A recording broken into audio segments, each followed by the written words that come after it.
with another button. There we go. We are with Marian University men's basketball head coach Drake Diener. Um, I want to start this because I know you from two instances in my life. Yep.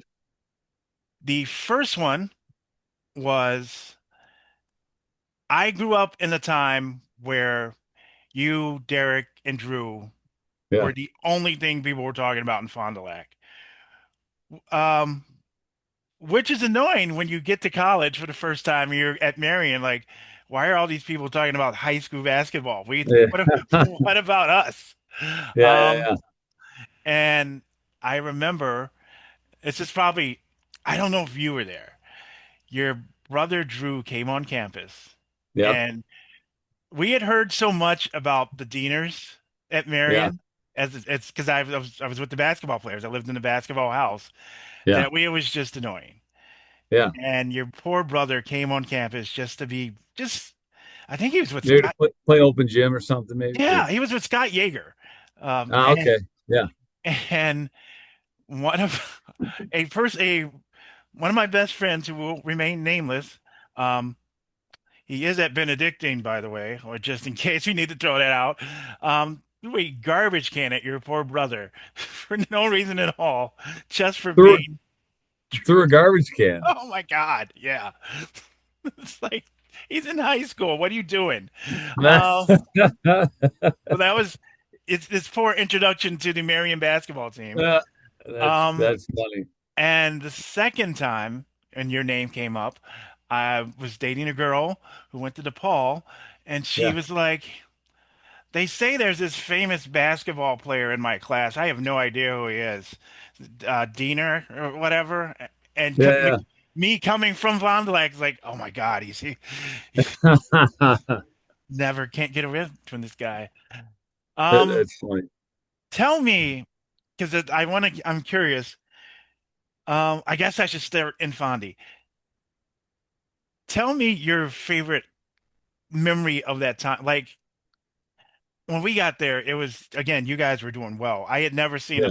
a atmosphere, even from Chicago, a high school atmosphere like it was at Yeah. Fondy. Yeah. So what remind me, you were like at Marion from like what, We were 96? 96, so I got 96 through 98 is well, I was Yeah. there 2000, but yeah, right in that era when Yeah. everything was Yeah. just like, Yeah. whoa. Yeah. Yeah. Well, yeah, we have a lot of great memories from that time. My dad obviously was a high school coach, and he built just a really really great program. And there's just a lot of excitement around it within the community, and obviously for young kids growing up to be able to grow up in a community that's had one high school, but it was one of the biggest high schools in the state, and then have as a basketball kid and all my buddies growing up in my class, other classes, it was just a program really that you wanted to aspire to. And I think a part of it was, aside from the wins and losses, but where the amount of winning was, you mentioned it, the atmosphere at the games was incredible. It was something that you wanted to be a part of. And we played in a small gym. It was, I guess at the time it wasn't what you wouldn't consider it a small gym. It was basically a normal high school gym, right? Right, yeah. But it was packed, and the crowd was on top of the court, and that's the type of atmosphere that I think everybody wants to play in. No matter the size of the gym, you want to play in something that is at capacity. And our games were really well attended, and there was a lot of buzz around the team. And obviously we won a lot of games, but that was a big part of it, was just with the enthusiasm and the atmosphere at the games. That's gonna make me jump around now because I'm very curious. I have this Yeah, as a question. I was gonna use it for later, but I might as well get to it now. yeah, Best playing atmosphere. Um, Bondi High School. You played in Italy and you yeah, overseas. yeah, Um, and college basketball. yeah. Is there other from playing overseas and in college? Are there any that compare to what like high school were? Like any gyms, any places? Um, Yeah, there definitely was. I mean, just in a little bit different way. Nothing will ever compare to Goodrich High School in Fond du Lac in terms of just being such a compact area, Right. and having it be full. But like playing at Cincinnati when they played in their kind of smaller arena, or Mm, playing at Louisville, or we there's a bunch of arenas that become that are just amazing places to play. And then overseas is just a totally different animal because um, crowd behavior is is yeah. is not something they really worry about over there. So that adds a whole other element. I played games in Greece, for example, where at the beginning of the game, every time our bench stood up, the kind of ultras they call them, which is picture a student section, but they're not students; they're like adults. Yes. Um, would throw like those rolls of paper that they print receipts on, those tight little Yes. rolls. So they had like an unlimited amount of those. So you when you if you stood up, like you were dodging stuff. I got hit in the back with a fountain soda. So the rest of the game, I had a soda on my back. They light flares in the crowd. They throw keys on the court. They in some of those places, it's again crowd. Nobody gets kicked out for doing anything. So Right. those atmospheres are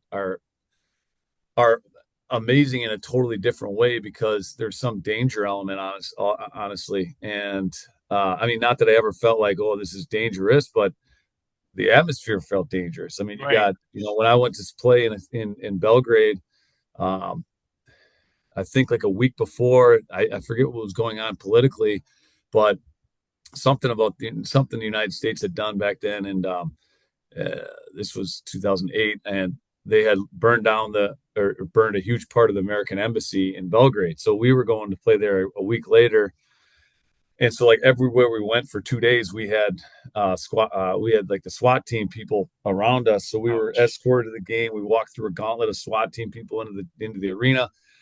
Uh, in every tunnel of the arena, there was SWAT team ready to go in case something went wrong. So in that particular game, the atmosphere was incredible. The crowd was incredible.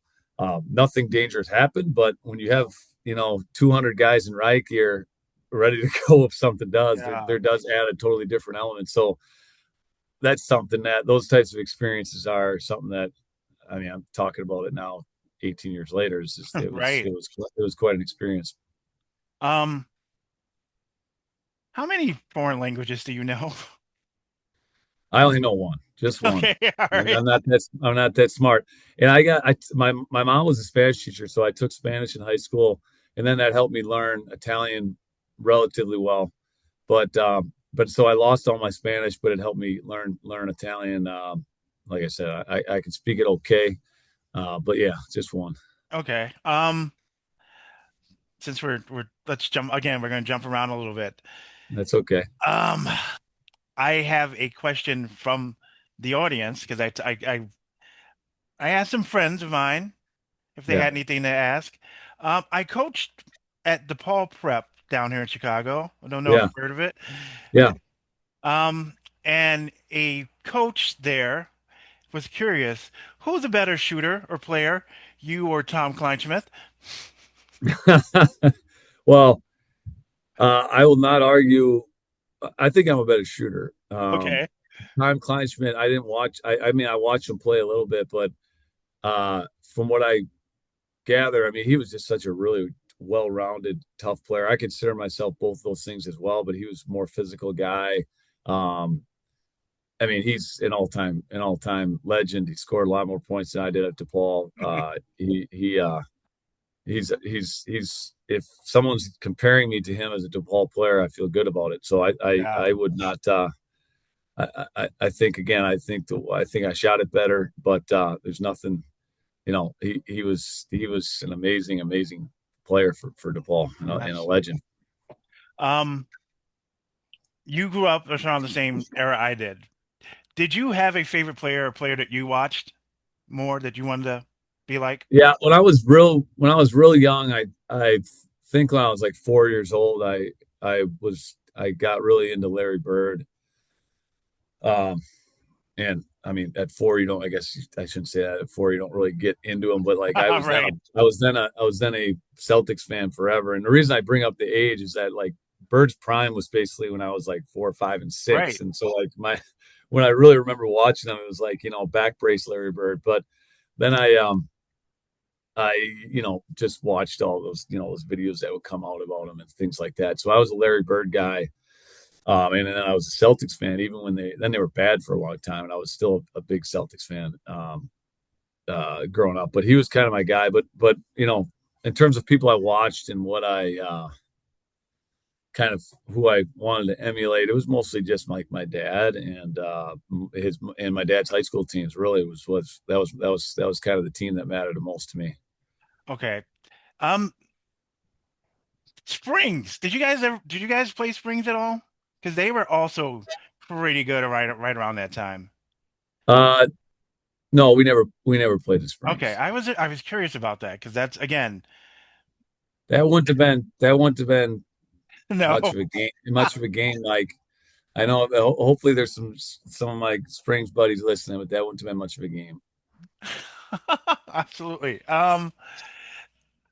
As again, growing up in that era, going to school at that area at that time, we were always curious what you guys, like other high school athletes at that time, like looking at colleges and whatnot, what they thought of Marian at that time. So you looking, Yeah, even though you're going to DePaul and you're yeah, like, like we were, because I know the guys that I played with and they were tough. They were good.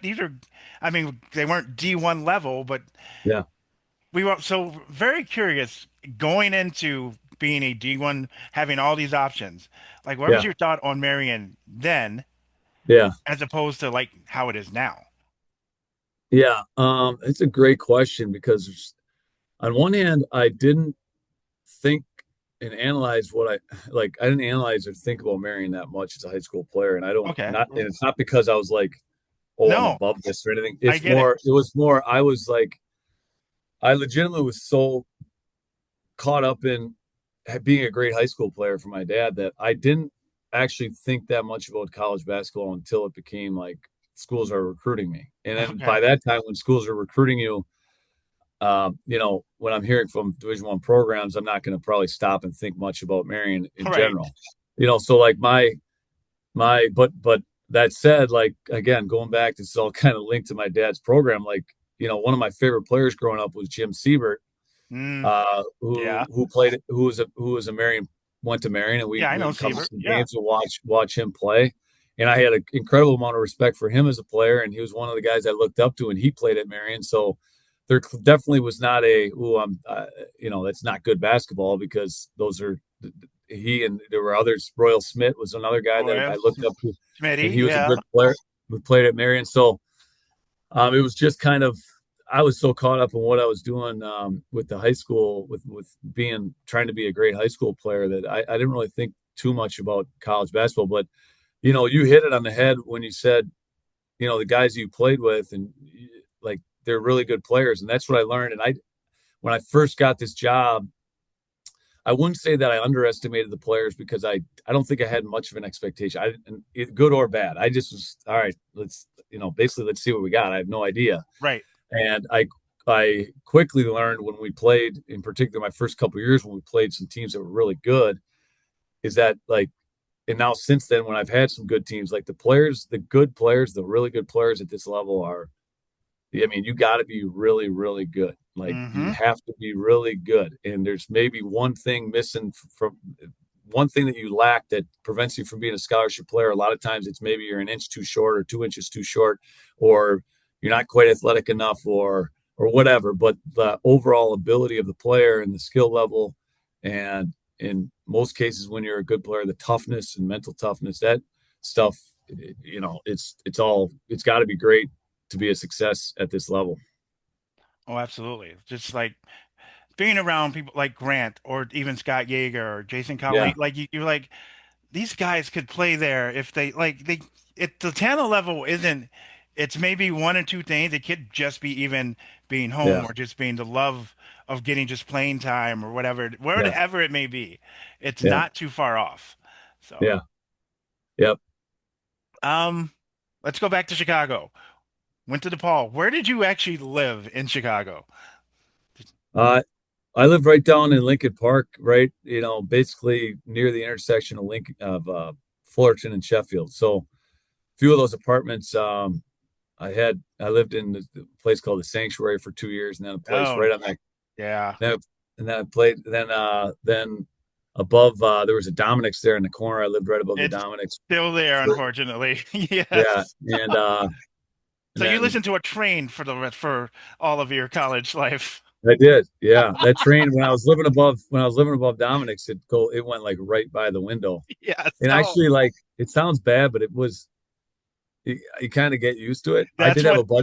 I did have a buddy that had an apartment that ours was somewhat somehow the sound wasn't too bad, but I had a buddy who had an apartment that was right next to it, and like Oh, you were watching TV, like every 5 minutes you got to pause it, or I don't know if we can pause it back then, but you weren't hearing anything, and yeah. then because those things they come 15 feet from your head when they go by. Yeah. And again, I tell people like you don't even realize it anymore. After a while, No, it's not. It's like it's no, not even.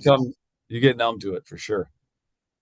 All right. So you played at a high level.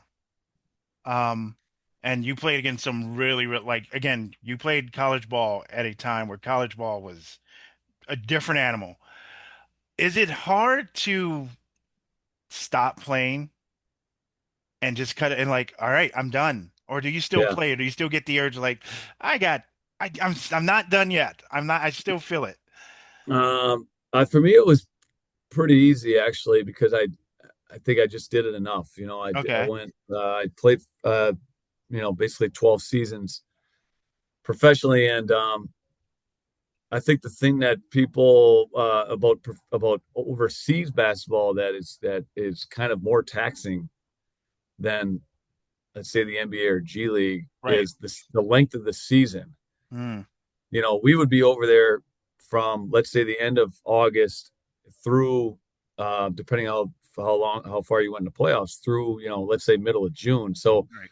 you're talking about 9 months, and it's not a leisurely 9 months. It's you Right. get there and you have 6 weeks preseason, which is basically a lot of times it's 2 a days. Maybe you're going on a retreat like into some mountains and working out up there for a couple weeks, and then you're practicing like you're really getting after for 6 weeks even before you play a game, and then the season goes for whatever 8 months or 7.5 months, and then you got the playoffs. So it's a lot of basketball, and it's not just it's like you're locked in for 9 or 10 months of basketball is what you're doing literally well 6 days a week. Typically get one day off a week, Right. and most of the time I wasn't able to come home for Christmas or anything like that. Sometimes I think I had maybe a week, maybe they had some time off. I forget exactly, but it's point is you're getting after it mentally and physically in high pressure situations, and the coaching isn't like not a lot of um,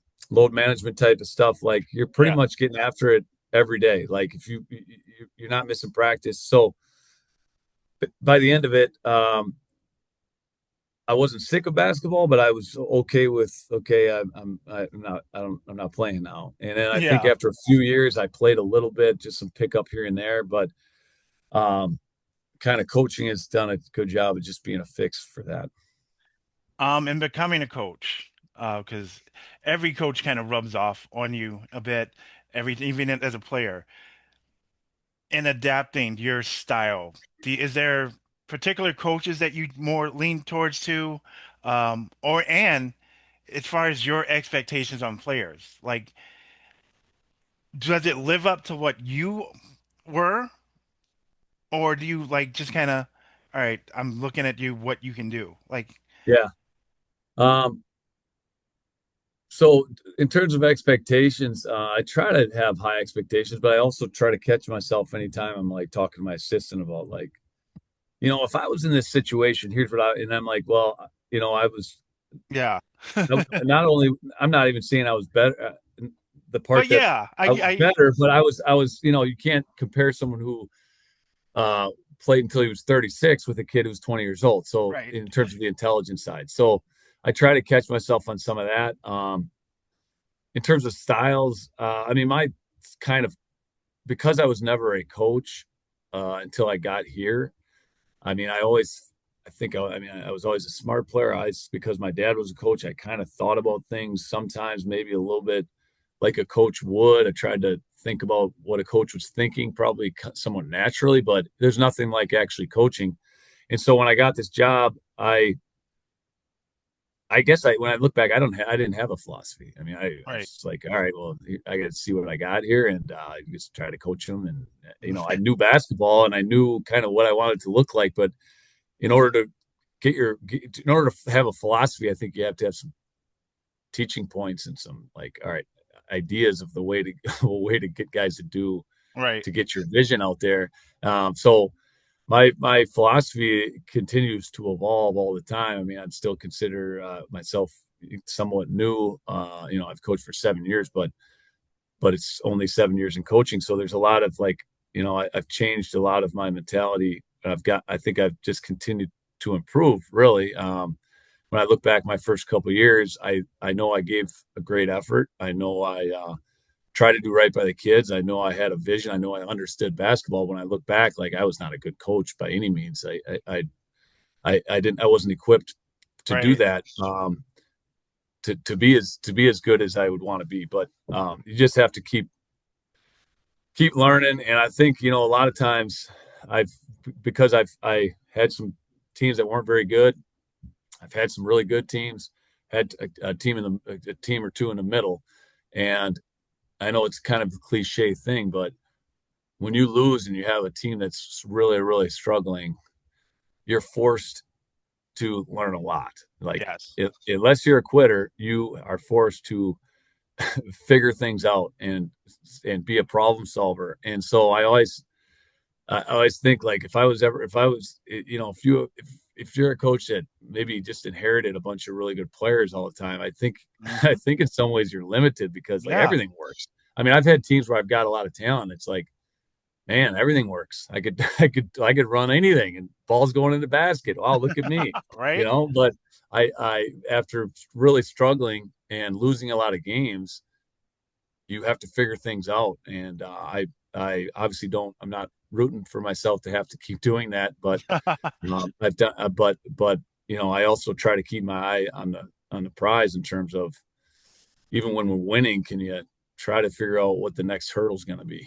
Yeah. Absolutely. I tend to find myself looking more in the assistant role when I coach now and working Yeah, with newer coaches and explaining to them and just and saying, hey, um, it's not just the players that are learning. Like each yeah, season, we're also learning to, and it's exactly what you said. yeah, You can get, there's some schools who just get like a bunch of just really good players, and you're just kind of all right, and you're not really, yeah. it's, but you're not really learning how to coach.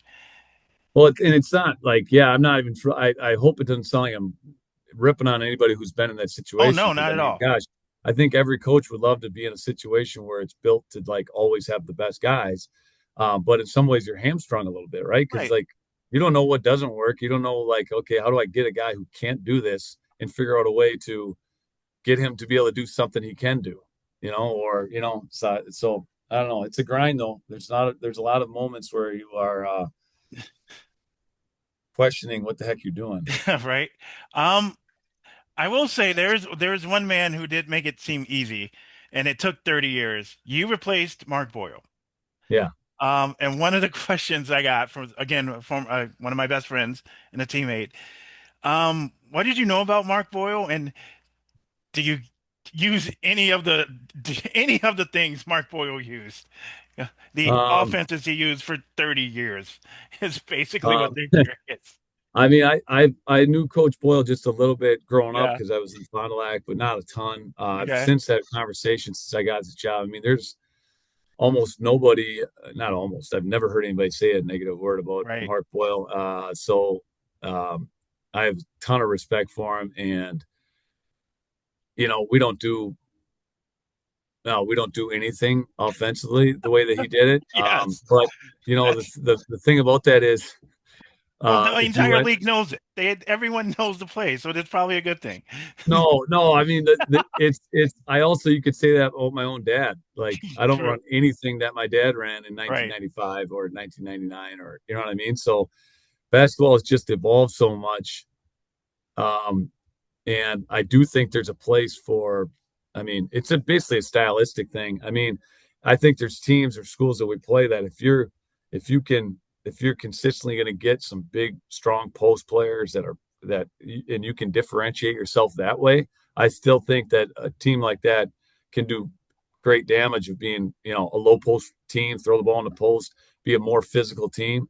I just find that number one, my kind of sensibilities is I like the ball, like a little more spacing. I like the ball to move a little quicker and things like that.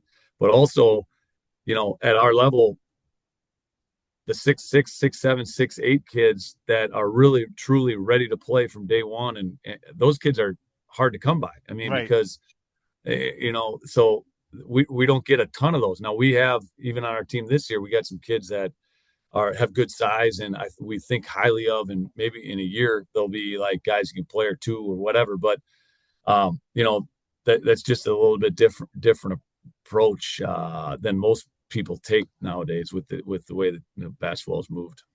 I'm glad you brought that up. So down here, I work with kids from literally sixth grade to high school. So I see all these kids as they grow up each level.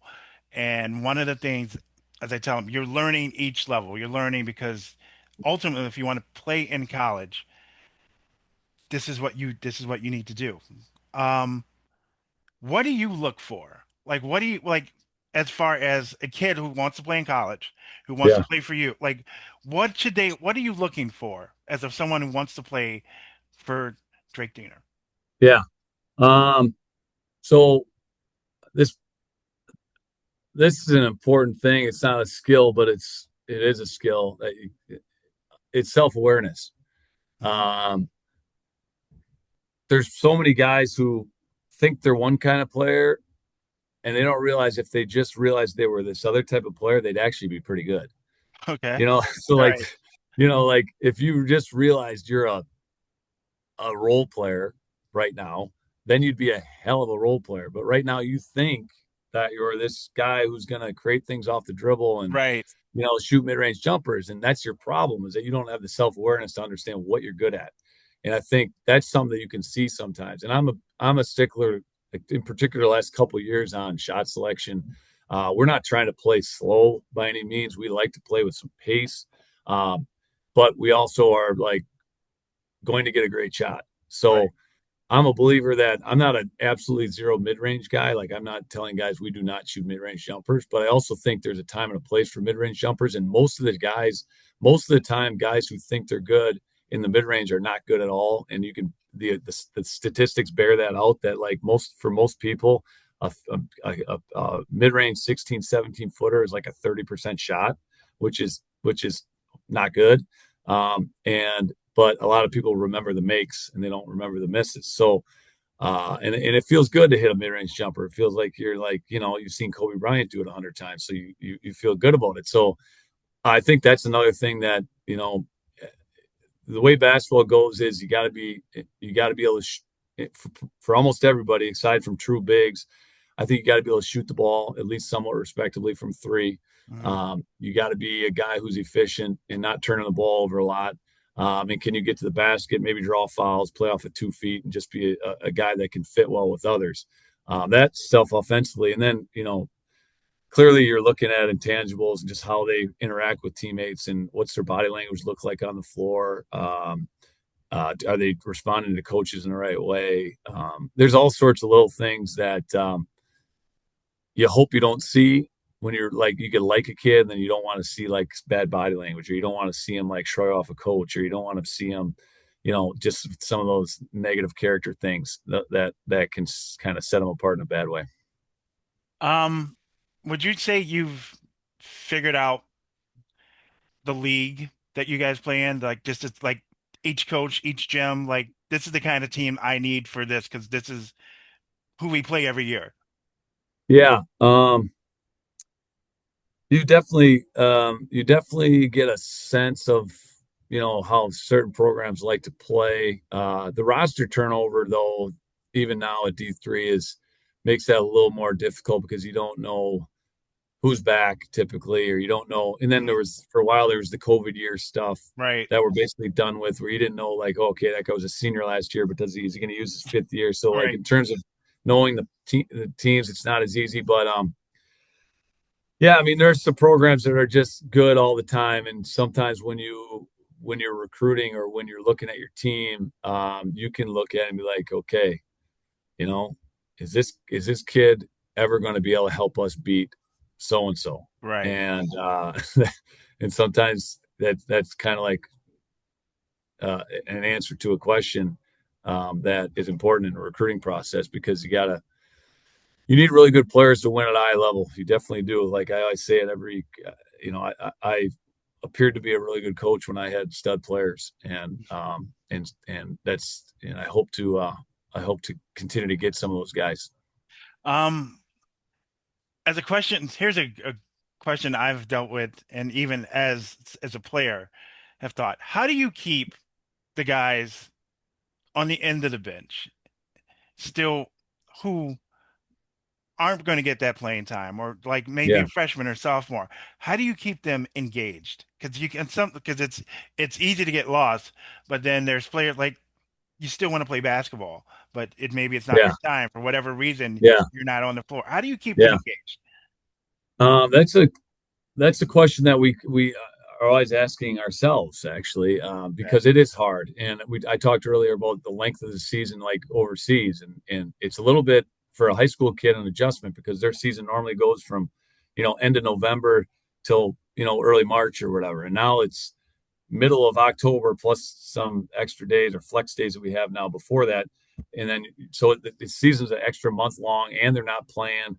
And everyone during the winter break at Marian or at a normal college, everyone goes home for winter break except the basketball players don't. So it becomes a long season for sure. And I think we try to get some reserve games in to keep them engaged. But it's something that it's not an easy there's not an easy answer to it aside from making sure that they feel involved in practice. And I think we do a great job of that, is making sure that they, even with a large roster size, sometimes we do a pretty good job of keeping kids involved and bodies moving, and there's not a lot of waiting around or standing around. So Right. I think that's a big part of it, but a lot of it comes down to the kid being self-motivated and locked in enough to see the light at the end of the tunnel, and thinking, this year's not my year, but I'm going to continue to work at it. And next year I'll have a better opportunity. Um, Going into this is year number 8. What are Yeah. your expectations for the program in general, as far as you, what you're trying to build, Yeah. and maybe what you're looking for the season? Yeah. Um, my expectation or my goal basically from the start, I guess I would say after my first year, when again, before my first year, I had no idea really how to even make expectations. I didn't really know anything about anything, but, since then my thought has been like, can we be a top, for sure, a top half team every year. And then in the years where things really come together and maybe we have a couple studs, we challenge for the conference championship. And so last year I would call last year I thought was a success. We started really well. And then we ended up finishing the regular season 16-9. We were, I should know this, we were the 6th seed or the 5th seed in the conference tournament. We did lose our best player, our first team all conference kid, for the last 4 games of the year. So we, Yeah. weren't able to do much there, but it was a year that we felt proud about. We accomplished some goals, and if things shake out and we don't have that injury, who knows? If you could once you're in the conference tournament, you never know. If Right. you win one game, win 2 games, and now you're in the conference title. So that's where we want to be kind of all the time, is knocking on the door for things like that. And this year, I think when I talk goals with the guys, it'll be our number one goal is to make the conference tournament right now. And I said this to the guys last year too, like, let's, because everyone comes in like, oh, I think we can win the conference title. And from the start, I want to just get to the conference tournament. Let's make that our goal. Now, hopefully, maybe we're in January and Right. season's going well, and now let's say, okay, let's adjust our goal to let's host a conference tournament game. That means being in the top 4. And if you get, if things go really well, you're in February and you can talk about, oh, do we have a chance at a conference title? I Right. don't know how that's all going to shake out, but I know right now our goal is we want to play in the conference tournament. We've got some returners from last year that played for us, and we're key. One guy was honorable mention all conference, and we've got some newcomers that I think will help us quite a bit. A few transfers and then some freshmen. So I like our group. We got really, really good kids. It's one of those teams, Mike, that you wonder if they're almost too good at kids. You know what I mean? Yeah. Yes. I hear you. I get it. Yeah. Like you want somebody to just have some like just a little more piss and vinegar sometimes. Yes. Um, but they're just really good kids. They're locked in. We've had I don't think we've had a real dud practice yet, and we're 15, 18 practices in or something like that. So they're locked in. They're doing a great job. We got high character guys. They're easy guys to root for, I think, and it'll just be a matter of again the guys we got returning, meshing with the new guys, and basketball is all about cohesion and chemistry. Speaking of that, I wanted to ask you, and this is more of a you question, your assistant coaches. Tell me what each of them brings to the program and to the players. We'll start with I know Tyler Jones is there. Yeah, So yeah. what does he give? What does he bring? Well, I've known him since 2002 when he was a assistant for me my last 3 years at DePaul as a player. So I've known him for a long time. Okay. Um, he's an amazing relationship builder, and obviously it helps him in recruiting Oh, from all absolutely. his ties to Chicago. But he's a guy that everyone's drawn to. There's not many guys that have played for him or been around him a long time that have a lot of negative things to say about Coach Jones. I mean, he's as good as it gets in terms of like guys feeling trusting him and feeling attached to him, and he has a high level of respect. He helps me in every area. I mean, we sit in the same room every day for hours a day, so we break down a lot of different things, whether it's basketball stuff, recruiting stuff, life stuff, everything regarding personnel. So really can't overstate kind of what he brings to the table. Absolutely. And I know your dad is also on the Yeah, staff. yeah, Um, he is. Now, besides being your dad, just so everyone gets a glimpse of like what he adds to this. Yeah. What is I feel funny even asking. What does Dick Diener bring to the staff? um, he and I mentioned like offensively that we don't do anything that he used to do Right. back in the day. He was mostly a motion offense guy, all man to man defense. What's great about him is one of the things is like he's adapted over time. Like he's been in coaching since then, so his philosophy has on basketball has changed quite a Right. bit. He's 70 some years old and like he's grown. He's his philosophy on basketball has changed over the past even 10 years, 5 years. So he continues to um, adapt to new things, adapt to the new kids, adapt to everything that we're doing. So I mean, uh, he's got an eye for everything in terms of basketball. Like he's Hmm. seen literally everything. He's still an amazing coach on the floor. He can get out there and demonstrate. I'm not saying demonstrate as in like Yes. make moves and stuff, but he's out on the floor showing positioning. Like there's nothing really. He's got no weakness in his game in terms of the basketball stuff. The one thing that people might, if you didn't know him at all, you'd be like, oh, it's old school stuff. And honestly, there's some old school mentality stuff, which is great. But in terms of the X's and O's and stuff, he's got old school, but he's also, again, been in college coaching now for what is it, 20 years or something, and Yeah. he continued to adapt into what kind of the new things that have been brought to the game. All right. And I don't want to. I also want to shout out Hoffy and Chris because they're also on the staff as well. Um, Yeah, Question: Have you adapted to playing in the Saver Gym, the small Saver Gym, as yeah, opposed to going other places like you go to Wisconsin Lutheran? I yeah, don't. I hope there's not another Knipple there. But those other gyms that like, have you yeah, learned the goods and bads of the gym just yet? yeah. And I our gym in terms of game day atmosphere, in terms of a gym to play your games in my opinion, is among the best in the conference. Right. Yes. Um, and just because like we can create an atmosphere, other schools in our league, that have, big, nice gyms, I'd imagine is amazing for practice because you got a lot more space. Hmm. That's one thing that's a negative for us, um, but then game day comes and you could put 1,000 people in there and it still feels dead and it feels like a big Right. cavernous space. And I don't think that I would much rather, as a player, run out onto a court that's, even if it's small, it's full and it feels like there's some exclusivity about it. And so I even with if and when we build some kind of new rec center here at Marian, I Oh, wouldn't mind continuing to play in this gym because I just think it's a great atmosphere. It has potential to be a great atmosphere all see, the time. So see, Drake, you just did it. You just so for 30 years we've heard about this new gym, yeah, and this is why. And for 30 years we keep hearing about this new gym. That is, but then you learn to appreciate. And I tell this to high school kids when I tell them I went to Marion and they look at yeah, Marion like, what do you look at your what's the gym? And I was like, no, you really start to appreciate how many people are in that gym or the atmosphere of the yeah, gym, and like yeah, that's what you want as a player, yeah, more for so than sure. anything.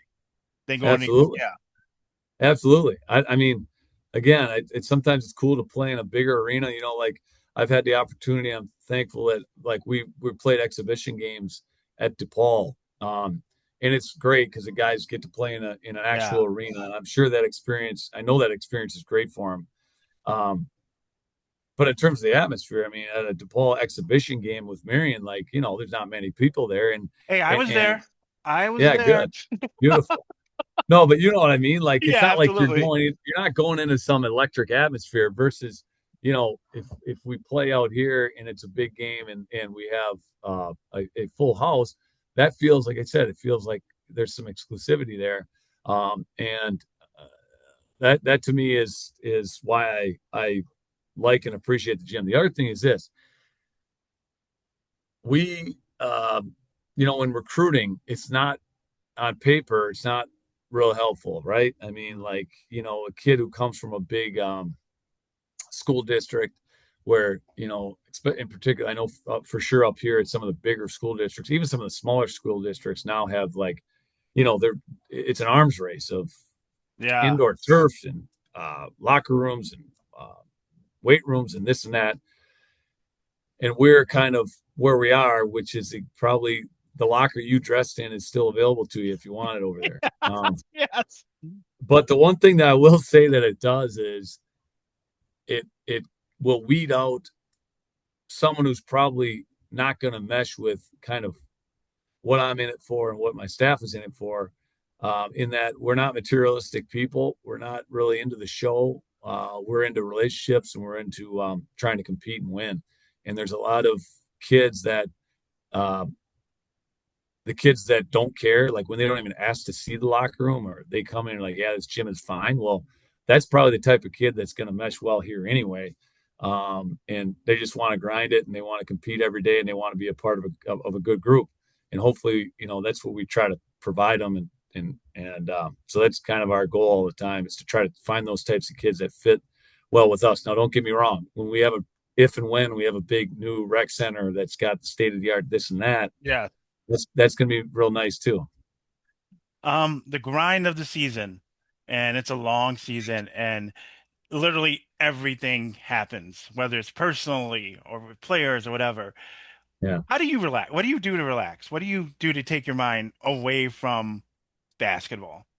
Um, I don't think I was just thinking about this actually, like just before we started practice full go. I was like, man, it doesn't hit me right now, but starting tomorrow, I got there's no break time, Yeah, and there's because even when we take time off, uh, you know, my mind is still on basketball stuff. It's really hard to completely cut it out. right? There's always something to be thinking about.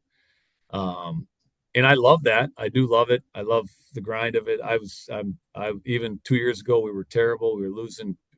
We were continually losing. It was a tough season for us after we had like 2 really good years and we lost everybody. And then we had a really, really tough year. And I said to my assistant and he agreed, like, there's something about that I enjoyed that because the only it's just you got to get through it and you got to grind. You got to find a way out. And so you really never get relief from the Yeah. season, I don't think, mentally. But I got three young or three. I got four young kids, Four.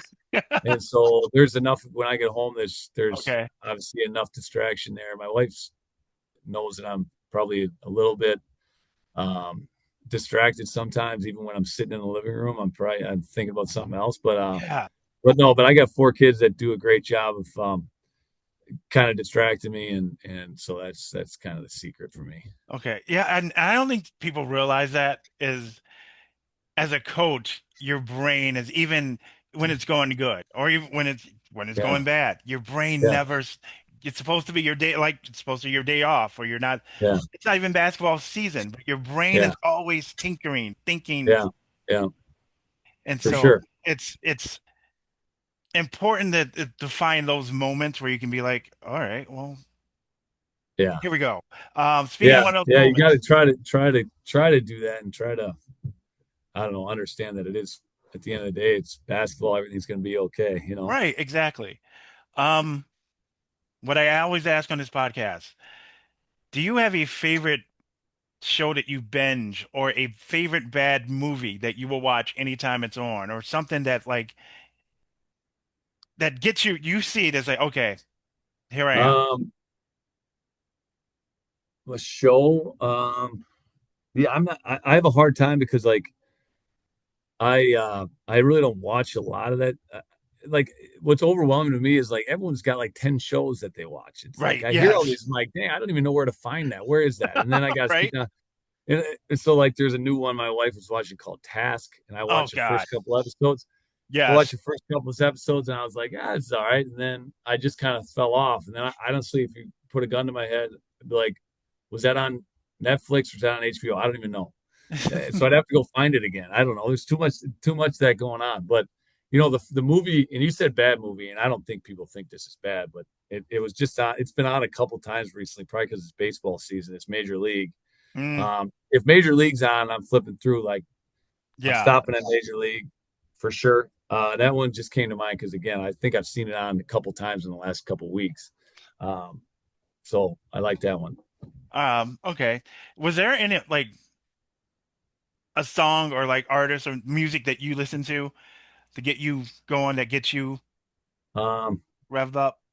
I'm trying to think Or who before do you listen to now? Like, what do you listen to? now.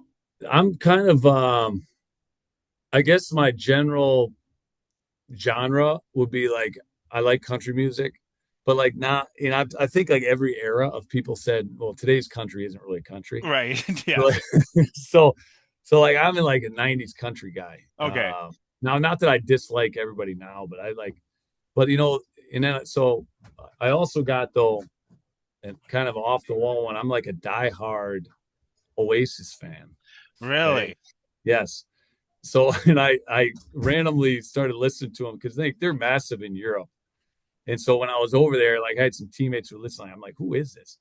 And then so I started listening to them more, and then like everyone laughs at me because like who? There's not that many huge Oasis fans around, but they just went back out on tour. I went and They were saw them. I just went and here. saw them at Soldier Field. You were here. Okay, I was going to ask you Yeah, that. Yeah. yeah.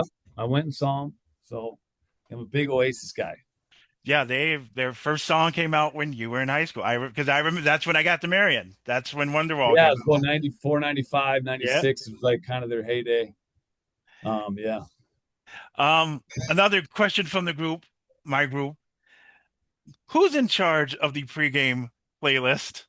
Is it do the Uh, coaches have they taken over, or is it still player related, or what um, happens? This it's was a not big deal when we coaches. were in college. It's not coaches. Okay, It's either the players or it might just be our SID has a playlist. okay. I can't tell you Um, how important. Like we spent more time on this playlist than we did probably at practice. If that's how. I I believe that because I do remember that being a thing. You know, these guys, and I don't allow it, but so many kids now walk around with the headphones in, the Yeah. AirPods or the Beats on, so they kind of try to stay in their own world.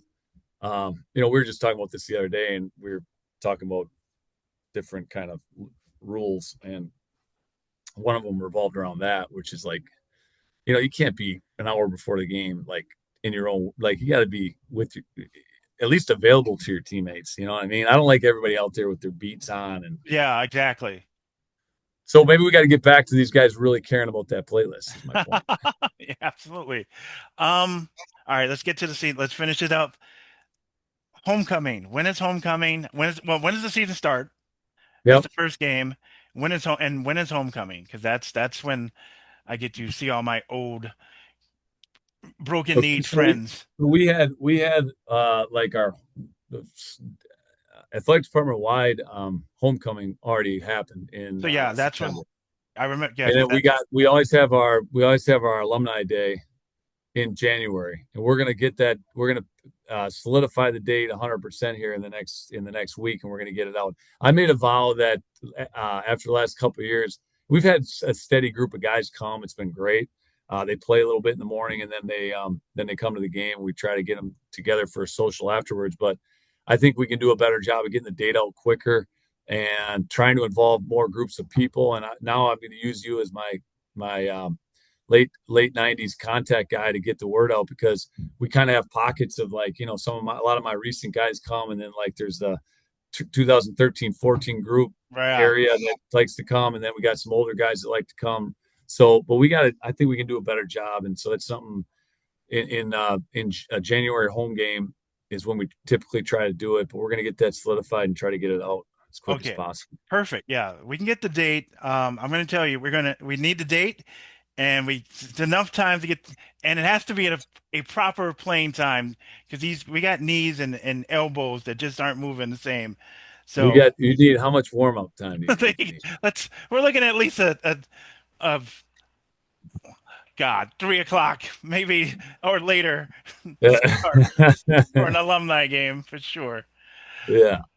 Coach, thank you again. I'm looking forward to seeing. I'm one of the weirdos who will sit at home on a Saturday or whatever day or a Tuesday night and stream your games anytime just because I want to keep an eye on what you guys are doing. I'm on the group text with the other guys. Like, Oh, great. yeah, That's so, great to hear. No, that's great to hear. And we're working to make you guys proud. and you guys have. We love the way you guys have been playing hard and looking forward to the season. If I'm a player, if I'm in high school and I'm looking for somewhere to go senior year, tell me why I want to come to Marion. Well, I think if you're the right type of guy who wants to be in a program of guys who just really want to compete, play basketball, and be a part of a group, and really concern yourself with relationships above all else, I think we're a great place for you. We you know, this is going to evolve into a bigger conversation now, but this day and age, it's much harder to do the kind of systematic way it used to happen, where you came to school and every kid went to school with the mentality, at least the idea, that it was going to be a 4-year process. Hmm. And now I think there's so many kids who come in thinking, I think a lot of them are like, hey, okay, I'll try this for a year and we'll see what happens after this year, and it's kind of a year by year deal. So as coaches, we try to do as good a job as possible, as making sure we're making the right types of connections and establishing relationships so guys feel an attachment to here. But we're continuing to try to grow in that area too. Like, you can't do enough relationship building. You just can't do enough of it. So that's something that we're gonna that's got to be a cornerstone of what we do around here.